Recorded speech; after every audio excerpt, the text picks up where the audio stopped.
I'd like to kick off the show with a reminder to you. And I'm not doing this to pat ourselves on the back, but it is a reminder that local media is so out of touch with you. Local media wants you to do what they say. Local media is of the belief that you all think exactly like they do. That you're a bunch of sheeple that are going to get in line and are going to view the world in their perfect utopian left-wing way.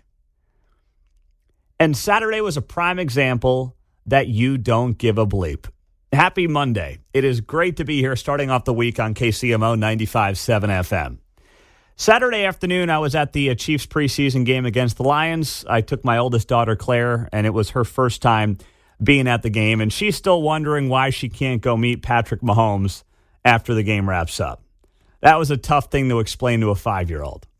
But during the game, and it was hot out there, and it was a packed house. But during the game, you saw the behind-the-back passes. You saw Xavier Worthy go off. You saw some really great plays from this team. But the moment of that game on Saturday is a moment that nobody else in this town is going to talk about because they don't want to. Harrison Butker came on for a field goal attempt in the first quarter. And his name was announced before he did anything, before he got set to kick his field goal. It was announced by our buddy and friend Dale Carter, who does the PA there at Arrowhead Stadium. Now on for a field goal attempt, Harrison Butker. And there was a clear, loud, raucous applause. This was the first time Harrison Butker had really done anything in front of the Arrowhead faithful since the commencement speech at Benedictine back in May. This was the first time that the audience, the crowd, had a chance in unison to either cheer or boo Harrison Butker. And what happened? Massive cheers that I even didn't see coming. And I heard it on the TV. You could hear, I heard that someone sent me a recorded TV version of it on X. I didn't think it was good enough to play on the air. Yeah. Because it was kind of recorded. It wasn't like right through their TV. It was somebody just holding their phone up to the TV. So I didn't think it was good enough to play on the air. But I'm telling you, in that stadium, it was very clear that fan base, this fan base, you, Kansas City, overwhelmingly supports Harrison Butker. And this flies in the face of what we were talking about back in May. I will never forget being on a panel on Kansas City Week in Review on KCPBS. And two of my colleagues suggested on the air that, when Harrison comes up to kick that first field goal this season, might be a few boos, might be a chorus of boos for Harrison Butker, but then they'll be cheering once the ball goes through the uprights. And I remember looking at him and being like, are you stupid? What are you smoking, man? I know it's what you want to happen, but I'm here to tell you, it ain't going to go down that way. And here's Harrison Butker. It was pretty packed house, probably 65,000 people there on Saturday for the first quarter or so, and then people started, filtering out. And, the place goes bonkers for the guy before he does anything, John Anthony. I don't think most of the naysayers followed foosball there, Pete. Well, that's true as well. There. Bobby Boucher's mother. Yes. Foosball. They're not sitting there at Arrowhead tailgating, waving their American flags, eating their, hot dogs and hamburgers. They might be eating a plant-based burger somewhere at some brewery that I've never heard of downtown.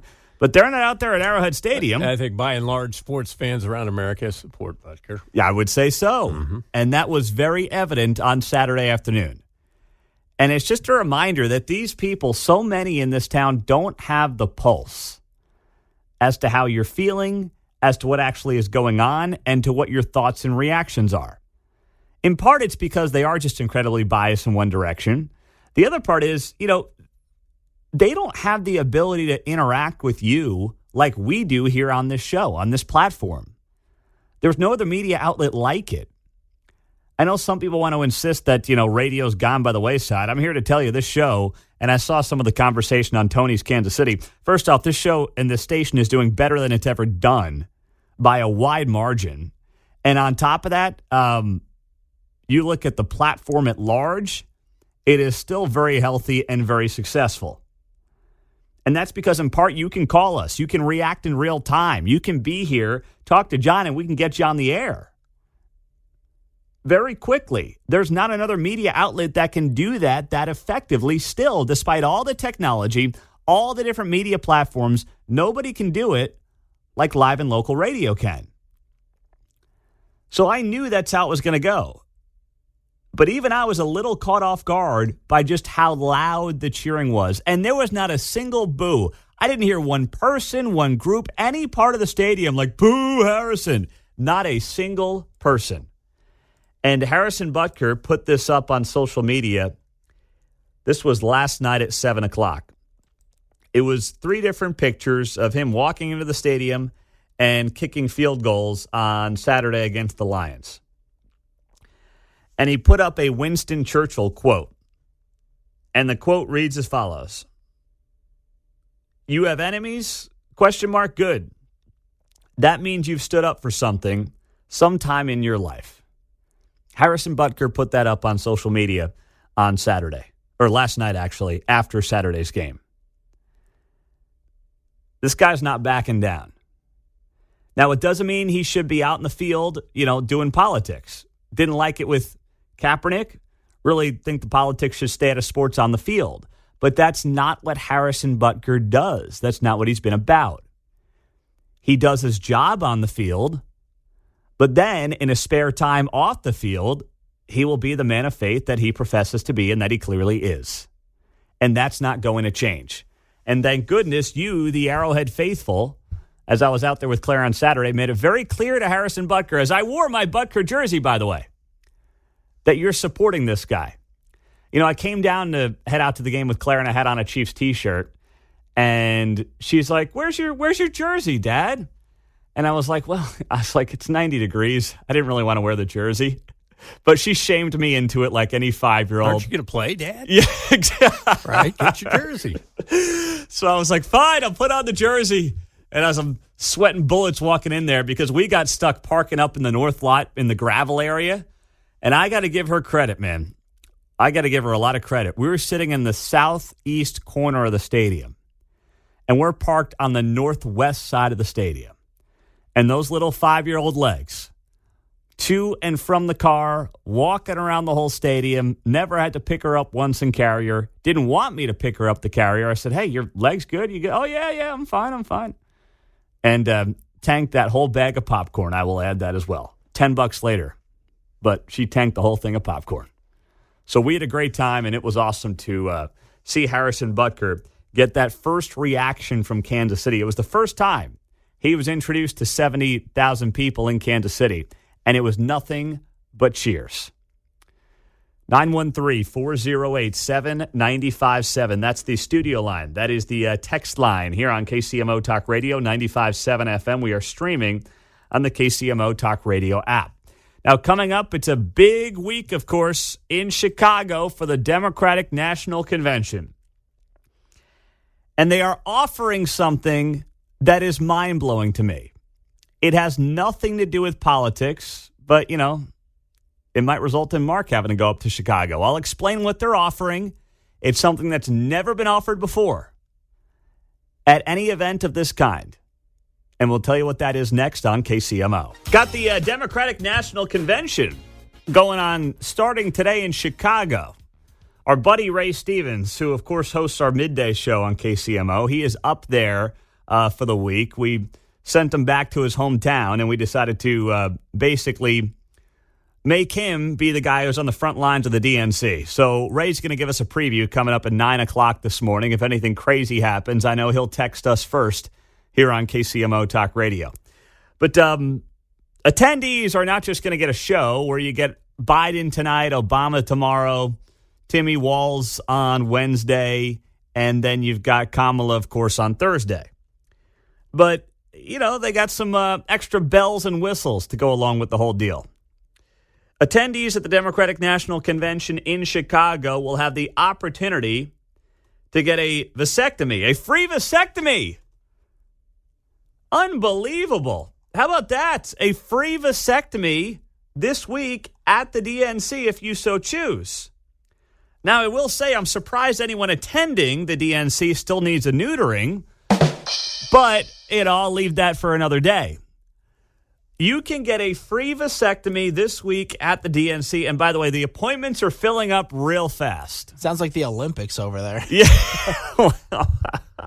They're doing all sorts of healthcare stuff. It's kind of weird. And I don't know who's swinging where and what the heck's going on. Yeah. But yes, that is true.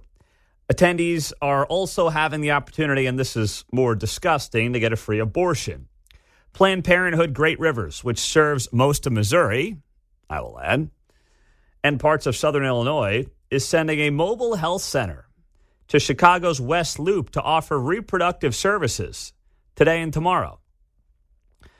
Medication abortions are reportedly available on both days, with vasectomies being exclusively offered today. Vasectomies are reportedly in high demand, and there's already a waiting list. Now, I know, Mark, you are still maybe waiting, shall we say, on your next move, but there still might be time to get you up to the Windy City for a quick snip if you want to try to get a flight right after the show. Yeah, Ray said I should join him up there, but I didn't know that was why. I'll let Ray handle that for me this week. Yeah, well, I think those days have come and gone for Ray, but we'll ask later. Me and De Niro were thinking about representing the seniors division there. Oh, man. Okay, so the services are being provided on a sliding fee scale. Pay what you can and get the health care you need, according to the appointment reservation form, which only requires a name, date of birth, and basic contact information. Of course, we know the party is basically just doubling down on two things, abortion and democracy, whatever that really means. But, of course, with the DNC, it's no surprise that they are literally bringing up abortions and offering them outside of their event today and tomorrow in Chicago. That part is just absolutely disgusting to me. But it also shouldn't be all that surprising. In addition to a mobile clinic, another group, Americans for Contraception, plans to erect an 18-foot-tall inflatable IUD named Frida Womb, according to the New York Times. And I'm looking at a picture of this thing right now in the lobby at the United Center in Chicago. I mean, these people are so weird. And the fact that Tim Walz is trying to coin Donald Trump and J.D. Vance as weird as they have inflatable IUDs in their convention hallways. Are you kidding me, John? I know we got Ray up there, but could I go on piercing day? Is that coming up this week? Oh, that I don't know. On the text line, Pete, what about offering free lobotomies? Oh, wait, that might be redundant. Okay. All right. That's pretty good for 6:24 on a Monday morning. Had the coffee there on KCMO Talk Radio. So Joe Biden is addressing things today. Joe Biden is going to be front and center today. And, of course, here's a guy who a month ago literally got kicked to the curb. Joe Biden is a man who was the most powerful man on the planet until his own party basically threw him under the bus. They gave him the old mob treatment. They threatened him, and then they basically whacked him. And Joe Biden is speaking on the first day of the DNC. He's not introducing Kamala Harris on the fourth night on Thursday. He's not speaking the night of Bill Clinton and Tim Walz. He's not speaking the night of Barack Obama, who speaks tomorrow. Joe Biden's speaking tonight. They could not put any more of a distance between Joe Biden and Kamala Harris if they tried. It's actually impossible. So what are we going to hear from Biden tonight? What is the reaction going to be to Joe Biden tonight? Well, if you ask Amy Klobuchar, Democrat from Minneapolis in the U.S. Senate, she went on MSNBC and said this yesterday, that it's just, oh, man, it's going to be a love fest for pops. What do you think the hall is going to be like tomorrow night when he speaks? there is going to be so much love for Joe Biden. There's going to be tears of joy when he walks into that hall. And what he has done, and I love that a major focus of this is going to be on Tears of democracy. joy. He literally saved our democracy in the U.S. He beat Donald Trump. He was sworn in, as you know, I was there, Roy Blunt. Okay, Amy Klobuchar. She mentioned Roy Blunt, former Missouri U.S. Senator there, by the way. But there will be tears of joy tonight because everyone's so joyful he's not at the top of the ticket, and they have been able to push such massive amounts of propaganda on behalf of Kamala Harris because the average voter doesn't really know anything about Kamala Harris, that there will be tears of joy. But it will be tears of joy because they're all glad that Joe's going away. That's why there will be tears of joy. And that's what Amy Klobuchar really, if she was being honest with the audience, would be saying there. They are so thrilled that Joe Biden is gone, that people will be crying tonight because now they've got a shot. It's probably a coin flip against Donald Trump on either way, depending on how the next 80 days go. But they have a much better chance today than they did about a month ago before they pulled the old switcheroo. And that's why there will be tears of joy. But do not kid yourself. This party wants to pretend like Joe Biden did not exist. They also want to pretend like Kamala Harris was not actually the vice president for the last 3.5 years as his second in command.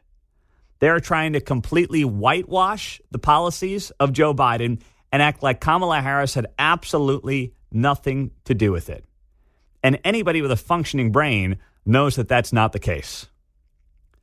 Now, what's interesting is Kamala took a hit in the polls here over the weekend in the betting markets, and it's because she finally announced a policy proposal that is wildly unpopular. What was it? What is it? We'll get to it next here on 95.7 FM KCMO.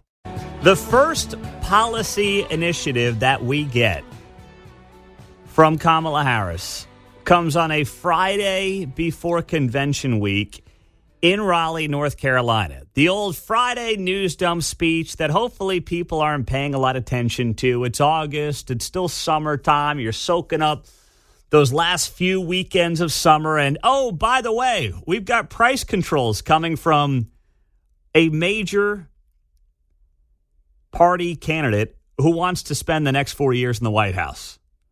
That's what Kamala Harris did on Friday in Raleigh, North Carolina, when she went out there and said this. I will work to pass the first ever federal ban on price gauging on food.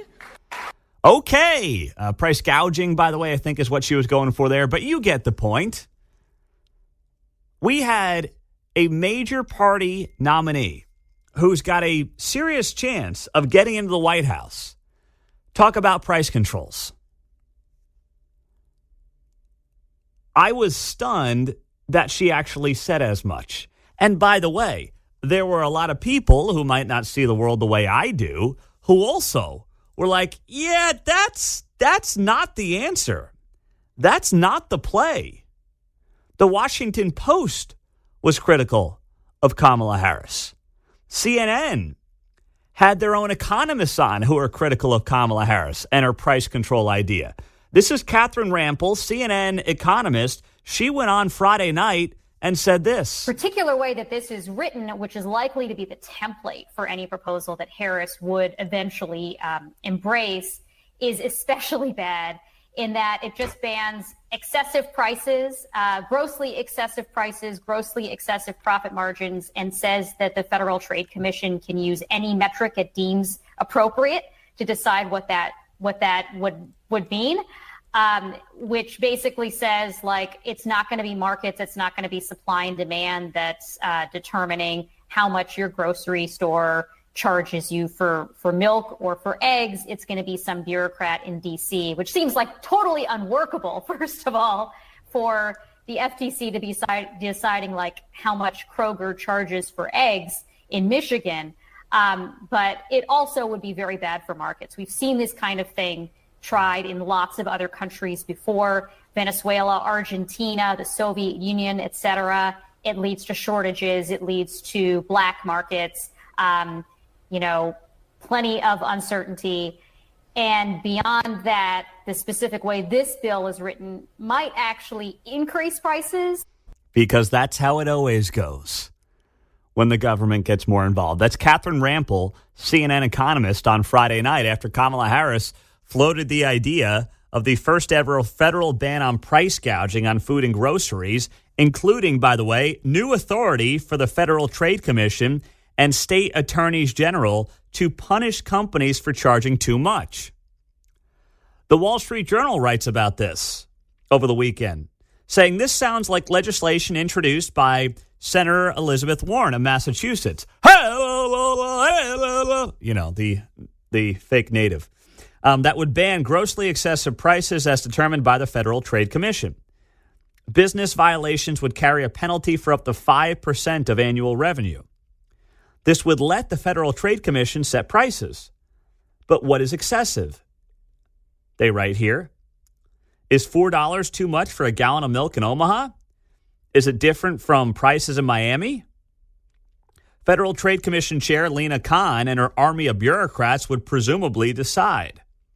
Yeah, I'll give you a great example. We were visiting family last month out on Long Island, New York, and Kate and I ran out at one point. We did a couple of grocery runs for both sides of the family. And we got those not cheese slices, but those little cuts of cheese that come in the good plastic container that you would eat with crackers, that fit right on top of the cracker, all nice and good. And I remember picking them up at a grocery store in Long Island, and they were probably, maybe it's 10 inches of sliced up square cheese slices, and it was like $7.50. I was like, my gosh.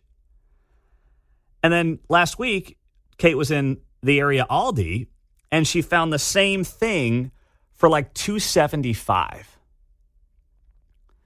So it was a different brand, but still different brand, obviously different cities, different locations, the whole deal. You've got Johnson County, Kansas versus Long Island, New York, different brands, different food stores, and completely different prices. How the heck are some lame-o loser bureaucrats going to possibly decide how much something like a slice of cheese is going to cost in Johnson County, Kansas versus Long Island, New York? Who possibly is going to be in charge of that? And you tell me if you trust your government to do anything along those lines. The Wall Street Journal goes on to note in its piece here, there's also no evidence that supermarkets or other food retailers are gouging anyone. Food prices are higher than they were before the Biden presidency, but that's because of inflation. Retail grocery prices have risen roughly in tandem with wholesale prices.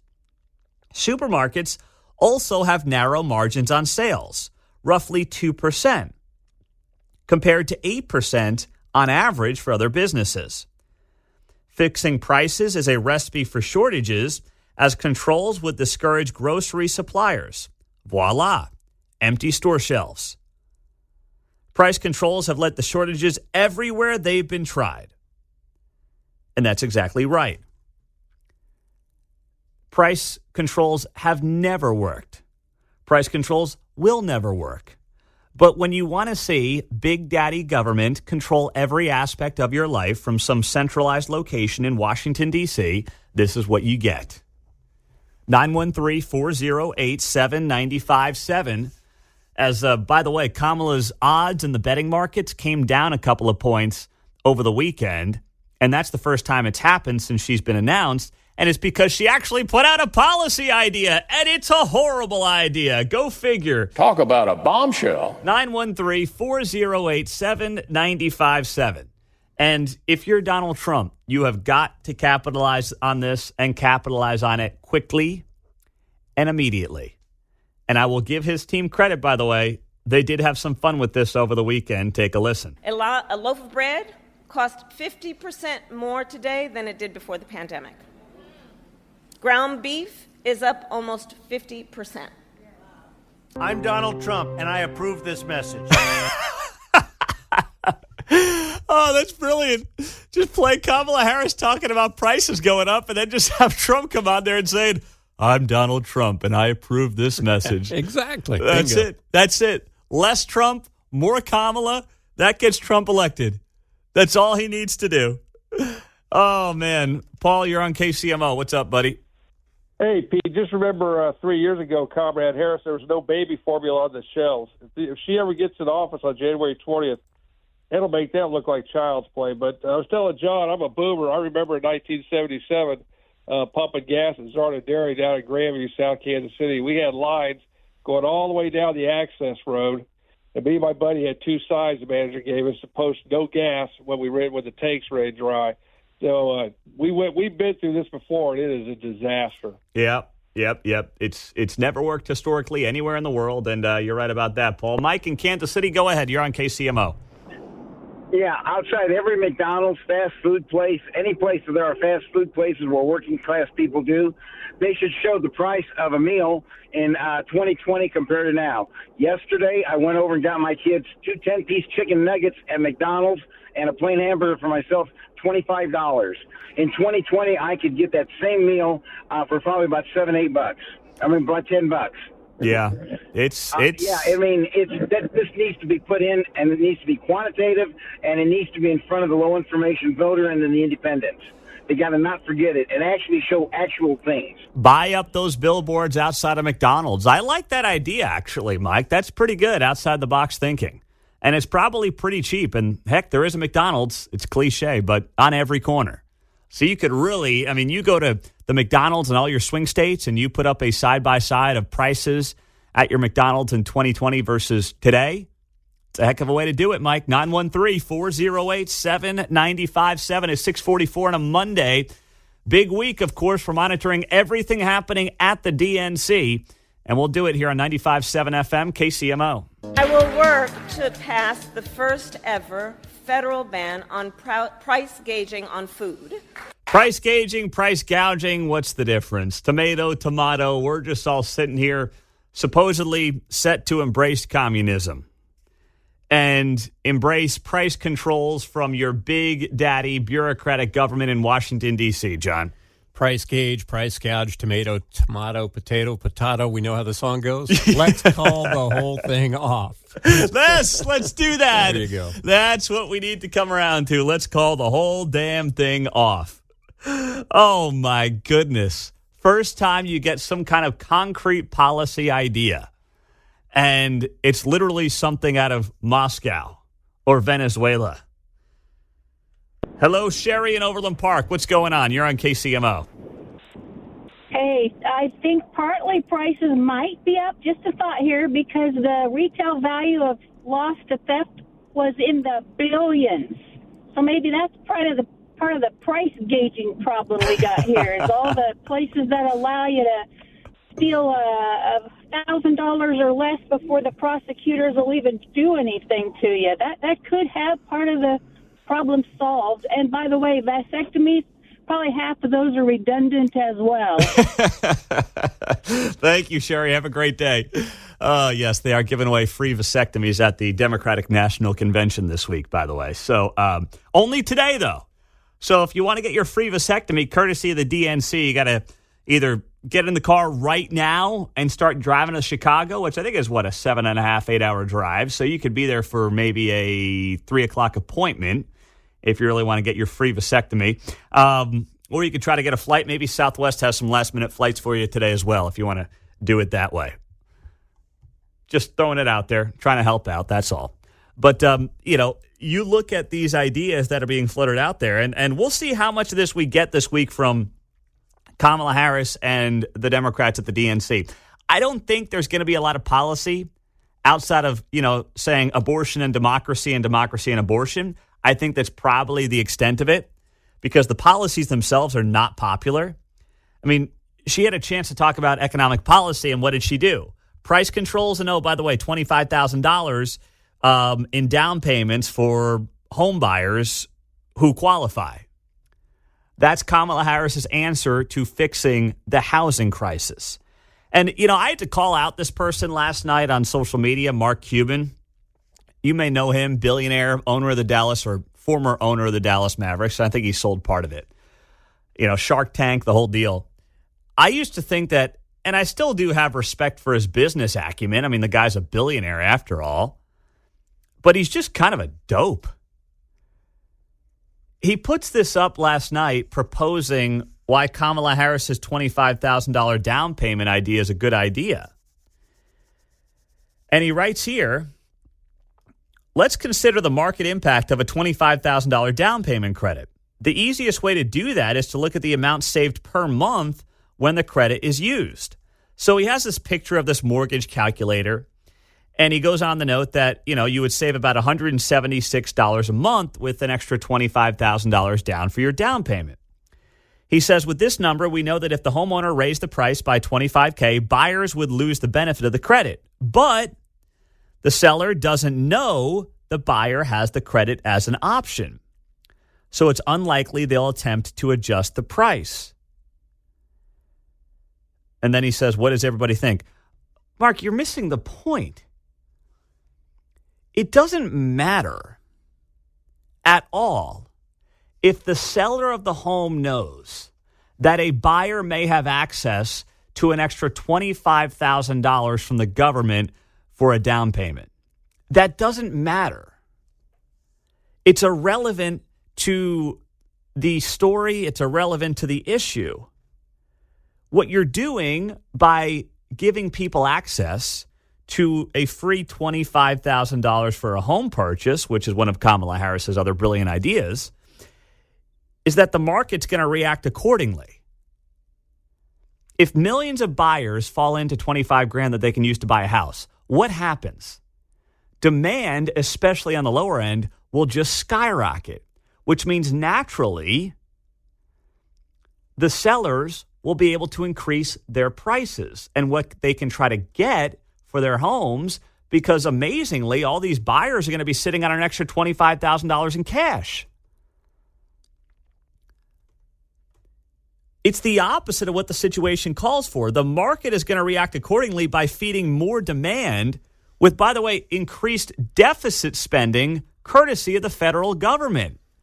So the guy's got the whole thing backwards. There will be massive impacts on the price of housing, especially at the lower end, and all it will do is organically increase sales prices. Let's put Mr. Cuban in the helicopter and go up to the 30,000-foot view and say, is this not like COVID when we dumped money into people's bank accounts? And where are we today? Yes. Yes. I wonder if these two things are alike at all. You only have to go back 4 years. It's not like we've got to, study Russia from 60 years ago. You go back to 4 years ago when we all got checks in the mail, $1,200 here, $2,500 there. Got 600 here. Yeah, that's right. Another 600. Mark had to fix his car with his stimmy checks.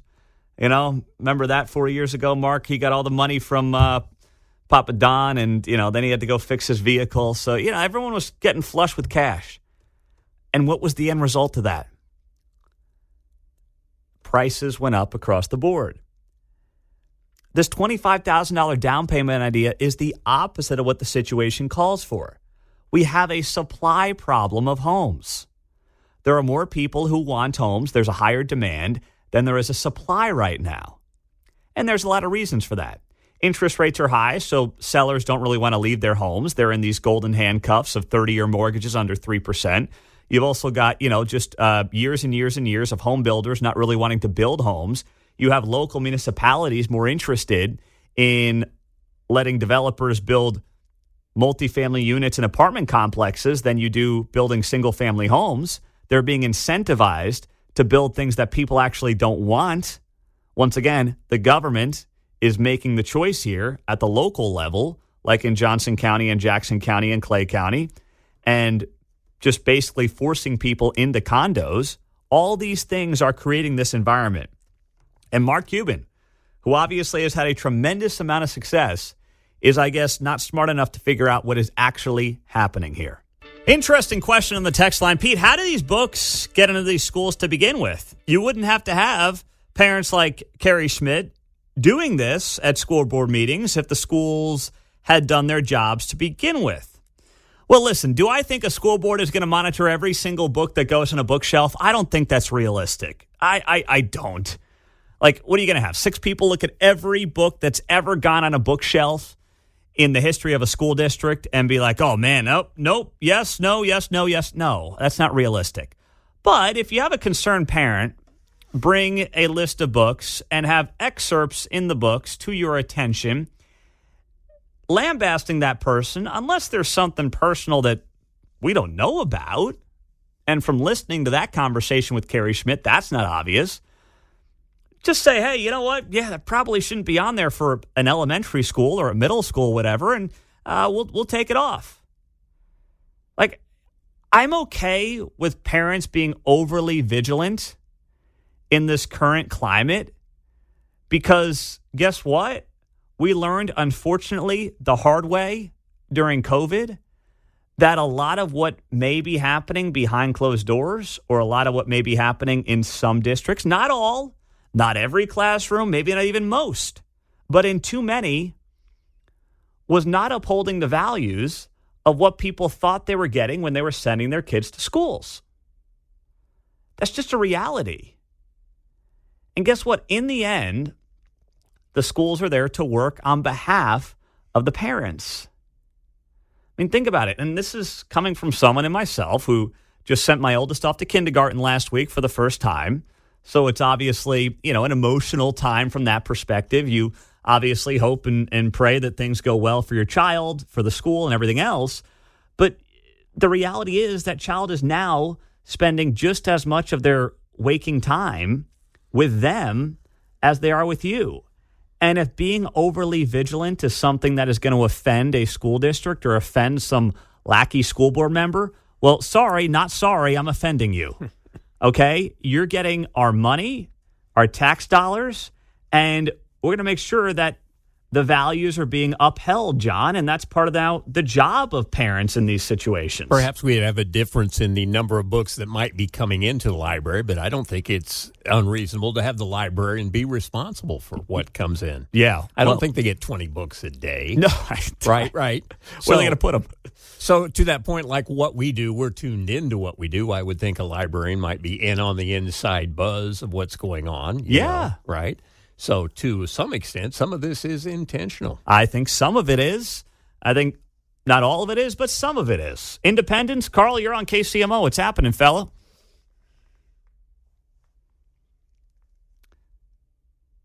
Carl in Independence, you're on KCMO. What's going on, my man? Oh, I'm sorry. This phone hates me and it jumped on the mute. I'm sure it just happened by itself. There's no way you fat-fingered anything. Go ahead, Carl. You're on KCMO. Okay. Last week, I caught part of an interview with a woman who was an expert on child trafficking and sexual exploitation. And she made it very clear that these books are step one in the grooming process. So this is serious stuff here. Here's what worries me more. It's not like kids going through the Dewey Decimal System and trying to find a naughty book. That doesn't even worry me as much as, if you have somebody with an agenda and you get the wrong teacher with an agenda or the wrong librarian with some agenda, they're reading certain books to, students that are just sending political, cultural messages that kids of a certain age don't need. I'm not worried about let's go to the library and try to read a naughty book. You can, unfortunately, sad to say in today's culture, find most of that stuff anywhere much easier than going through the Dewey Decimal System, which probably most kids can't even do anymore, John. Medical Journal of Anatomy, like this. Yeah, exactly. Right. Exactly. So I think you need to be realistic to a point. But the bigger concern is, do you have, teachers who might say, hey, kids, it's story time, let's go. Or, librarians, and then there's some message that's cutting through and coming out of it. That concerns me more. That concerns me a lot more. I'll give you a great example. I mean, oh man, I got to text Kate now for the show. I'm going to find it. But she let me know that the other day the girls were watching, the older two girls, 5 and 3, were watching a show on Netflix that, it's Netflix Kids. It's a show they had watched. And she put it on for them while she went to put our youngest, Charlotte, down for a nap. She's 5 months. So, you got a lot going on. 5, 3, and 5 months. And she goes to put him down for a nap. The little one, she comes back downstairs on this Netflix Kids show that she has watched. And Claire goes, "Hey, Mom, look what's going on here. Couple of moms getting married. Whoa." And she turns it off right away. I will get the show from her here, and I'll share it with you. That way, if you've got young kids, you know what it is. But it's like, regardless of what you think of any of that, the point is that what 5-year-olds need in their content? The show is a children's show. The people who are advocating for that in children's shows are trying to strip the childhood away from kids. You can be unaccepting of that lifestyle. You can be accepting of it. That doesn't matter here. What we should all agree on, though, regardless of your feelings of any given lifestyle, is that there are certain things that children don't need and are not appropriate for them content-wise. And yes, there's a role for parents here, absolutely. But there's also a role for our schools. When kids are spending 7 to 8 hours a day in these schools. And it's not too much to ask to hold them accountable. 913-408-7957. Speaking of holding people accountable, the Kansas City Star went off the deep end. We'll tell you why next. All right, so this was in the Kansas City Star over the weekend. It's an article by Elizabeth Wickstrom. She writes here, "I'm a Republican Kansas OBGYN. Prasanth Reddy would strip away my patients' rights." Prasanth Reddy is the Republican nominee in the 3rd District against Sharice Davids this year. So with that primary now over, the hit pieces are coming out from the Kansas City Star.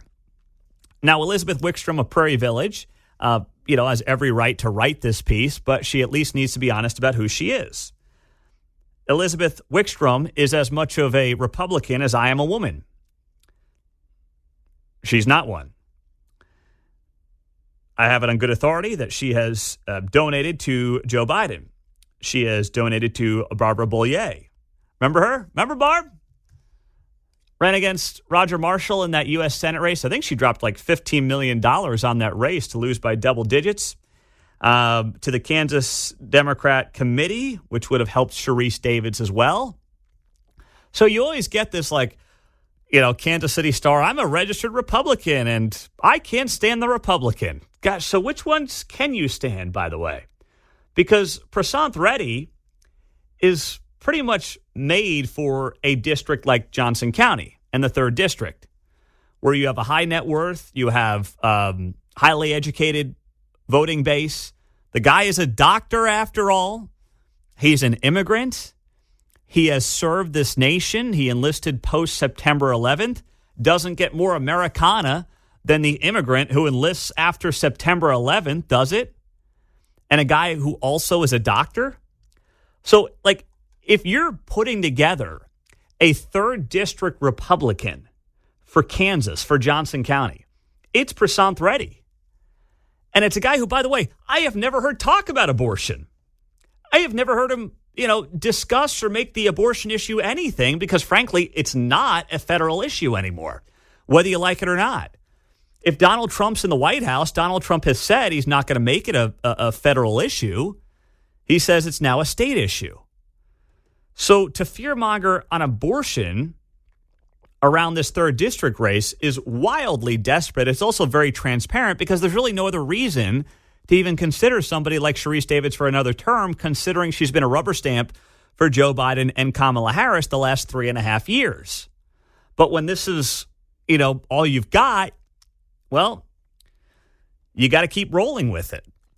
So she writes here about Prasanth Reddy. It starts off with this dramatic intro. "I'll never forget where I was on June 24th, 2022, when Roe v. Wade was overturned." You can hear the dramatic music in the background, can't you? She goes on to say, "Since that day, I've had to change how I counsel patients experiencing dangerous pregnancy complications. Federal regulations on emergency care, Missouri's new ban, blah, blah, blah, blah, blah. Then she rips the Kansas legislature. And then she goes on to say here, we'll have to address this in November when every state senator and representative is up for election in Kansas. But perhaps even more important, we face a crucial choice at the national level in Kansas's 3rd congressional district. Our U.S. representative must faithfully represent Kansans, including our majority belief that medical decisions should remain among providers and patients free from political interference. It's amazing how the pro-abortion crowd loves big bureaucracy, loves centralized government, except when it comes to this issue, except when it comes to abortion. They want to control everything in your life, except for when you want to kill the most innocent in our entire society. Then it's like, whoa, hands off from the government. It's interesting how that works. But it's weird because she sets up the entire story, this Prairie Village OBGYN, Elizabeth Wickstrom, by basically admitting this is not a federal issue, but then says this needs to be the issue in which you decide who your next congressperson is going to be in the 3rd district, which is Johnson County and, parts of Wyandotte, Franklin, Miami. So which one is it? Is it a state issue that you think we should look at and say who are our state representatives, who are our state senators, or is it a federal issue? Because you set it up admitting it's basically a state issue now, but then say it should be the thing that we elect our U.S. congressperson based off of. You can't have it both ways. It's either one or the other. And it's obviously the first one. If abortion's the only thing you care about, or you're like your number one issue, well, you better make sure that you're knocking doors on behalf of state representatives and state senators. I'd like to think there's far more important issues, but whatever. If that's your deal, then that's what you should be focused on. When it comes to who is in Congress, well, that's frankly not about that issue, because that issue is not federalized anymore. It's at the state level. So basically, they're trying to take the only thing that will get people excited about a Sharice Davids reelection bid and make it all about that, even though we know it's not about that issue. Sharice Davids has gone along with every Joe Biden spending initiative that has caused inflation to go up 20% the last 3.5 years, and that's being generous on the numbers. You would think that those are the things that Congress controls, and those are the things that you would think a voter in the 3rd district would be more focused on with a federal election. But of course, it's the Kansas City Star, and they allow someone like this to write a piece in the Kansas City Star. Therefore, this is what they're going to spend most of their time focused on. This is going to be the issue. 913-408-7957. That's the studio line and the text line here on KCMO Talk Radio. They write here, Ruddy supports the overturning of Roe v. Wade and is backed by MAGA Washington politicians. Well, there had to be at least one MAGA drop in there, right? I don't think the Star lets you publish pieces like this without at least a couple of MAGA references. I've actually heard you get paid more with each MAGA reference that gets brought up. Maybe that's misinformation on my part, wink, wink, nod, nod, but that's what I've heard, through the grapevine. And yes, I'm making that up. Okay, just so we're all clear on the sarcasm on a Monday morning. I know the coffee hasn't quite hit yet, but there you go. 913-408-7957. Greg's in Overland Park. What's up, Greg? You're on KCMO. Hello, Pete. Morning. Hey, I remember that when the last election came around with Amanda Atkins and Sharice Davids, there was also a different OBGYN. I think it was a different one in Overland Park, also promoting abortion. And I'm just appalled, by the way, that these OBGYNs to work with appalled that these OBGYNs whose primary purpose is delivering babies as well as, helping out women with their personal OBGYN care is promoting abortion and all worried about abortion. It just disgusts me. And I'm sure that they're funded somewhat by the Democratic Party. They're trying to make an impact. But what's up with that? With these OBGYNs who's supposed to deliver babies, talking about how not to deliver babies. I don't know. I don't know, Greg. I really don't. I don't want to speak for them. I can't speak for them. What I would say to this is and I'll ask Prasanth Reddy about the issue. Hopefully tomorrow we'll get him on the show. Since this is now a topic, this is what the Kansas City Star wants to make the topic in the 3rd District. But even if you're one of these OBGYNs who is understanding of it, let's say, when it comes to the exception, right, or exceptions, and we all know what the 3 major exceptions are, I don't know why you would make this such a political point in your line of work. And that would suggest to me it's not just about the exceptions, the rape, incest, life of the mother type stuff. To me, it's something more. It's deeper. And it's inherently a political issue for these individuals. And I can't make sense of it. I can't speak for them. I'm not going to try to. But yeah, if you want to talk about it being disturbing, I would say it very much is. Coming up, Ray Stevens, just after 9. He's in Chicago for the DNC this week, so he will join us here on KCMO 95.7 FM. Coming up, the Chiefs made a big announcement. It wasn't even an announcement. It was just kind of like this organic, wait, oh my gosh, wow. So this is now a rule. If you go to games, if you're a tailgater, this came out of nowhere over the weekend for the first preseason game, and I got to admit, I didn't even know they were doing this. But it changes the equation for the diehard tailgater, and we'll tell you about it next on KCMO. It was great to be out at Arrowhead. I do have a video of Claire doing the chop. I probably should delete it. She probably won't get some job in corporate America in 15 years because there was a chop video of her 5 years old at Arrowhead Stadium when they try to cancel that pretty soon, John. I'm sure that's going to happen somewhere. You don't want to be like the kid with the half red, half black paint now. Right. I would never want to do that to her, so I probably should just delete the video from my phone. But I did take her out there to the game on Saturday. We had a great time, and she's still trying to figure out why we can't go talk to and meet Patrick Mahomes after the game. She's still like, Dad, why can't we go say hi? Tell him what a great game he had. I'm like, well, that's not really how it works. But try explaining that to a 5-year-old. But hey, I was proud of her. Walked to and from the stadium. We were parked way up in Lot O in the gravel lot up on the north side. And it was one of those memories as a parent that you will have forever. And she had a fun time, and she really did enjoy it. And she wasn't bothered by the noise. A couple of times during the national anthem, I was like, when the fireworks start going off, I was like, oh, boy, she's going to freak out a little bit. No, she held her own, man. She held her own. Didn't even flinch. So I was impressed.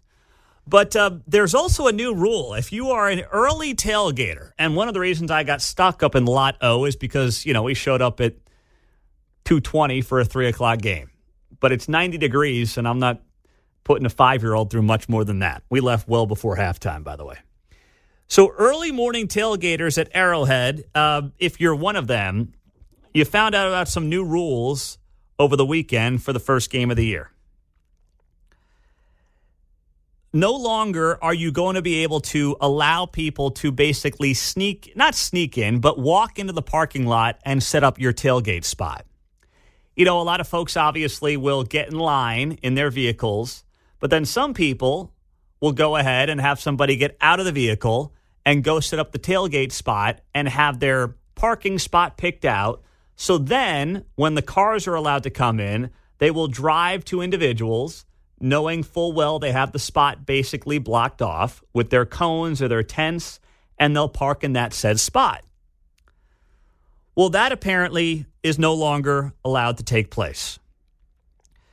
The Chiefs started passing out, I guess, some of these cards and signs on Saturday, and I like going to games, been to a bunch here the last few years, but I'm not a 7 a.m. tailgater with 3 little kids. So this has never been my scene. I just don't have time for it. Maybe one day I will. Maybe John Mark and I in 10 years will be getting up at 3 a.m. on a Sunday and doing the whole tailgate scene together. John will show us the ropes for that. But right now, that's no longer going to be allowed to happen. They passed these cards out over the weekend. For the safety, security, and experience of all fans, vehicles and pedestrians are not permitted to access Truman Sports Complex until the gates have opened on event day. Full parking policies may be found at chiefs.com/stadium/parking.